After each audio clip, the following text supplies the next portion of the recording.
সেটা আমাকে মানুষের কাছে পৌঁছার জন্য আমরা চেষ্টা করি। সেই জন্য আমি আপনাদের কারবার ধন্যবাদ জানাচ্ছি।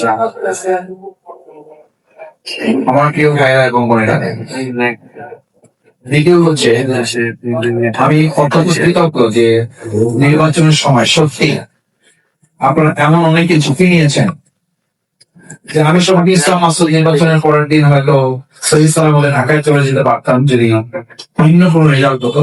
তাহলে আপনাদের অনেকেই এই বাউফলে হয়তো থাকাটা অসম্ভব এবং আমাদের বিবাদ সামাজিক রাজনৈতিক প্রশাসন মানে পেশাগত অঙ্গনে আপনাদের অনেক বড় এক বিপদ নেমে আসতে পারে।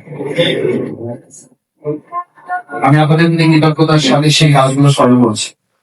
চতুর্থ হচ্ছে আমি আপনাদের কাছে আজকে একটা আবেদন করার জন্য মূলত একত্রিত হয়েছে। সেই আবেদনটা হচ্ছে আমাদের এই কন্টেন্ট গুলো তৈরি করা অবশ্যই আমাদের বিষয় নির্বাচন, প্ল্যাটফর্ম নির্বাচন, আইডিয়া ডেভেলপ করা, আমাদের রিসার্চ করা, এই বিষয়ে আমাদের আরো জ্ঞান অর্জন করা, এই সমস্ত বিষয়গুলো সামনে রেখে যেন আমরা শুধু একটা বিষয় আমি আপনাদের দৃষ্টি আকর্ষণ করা, সেটি হচ্ছে যে বিষয়টা তুলে ধরতে গিয়ে আমার প্রয়োজনীয়তা অ্যাড্রেস করবো, কিন্তু আমার বাউফারটা যেন আমার কোনোভাবে দেশের কাছে ছোট না হয়ে যায়, বাউফারটা যেন লজ্জিত না হয়, এটা আমাকে একটু কনসিডারেশনে রাখতে হবে।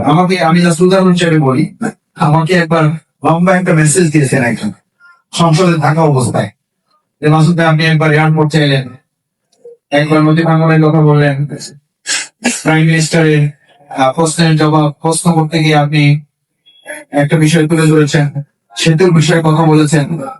আমাদের তো এখন বড় সমস্যা হলো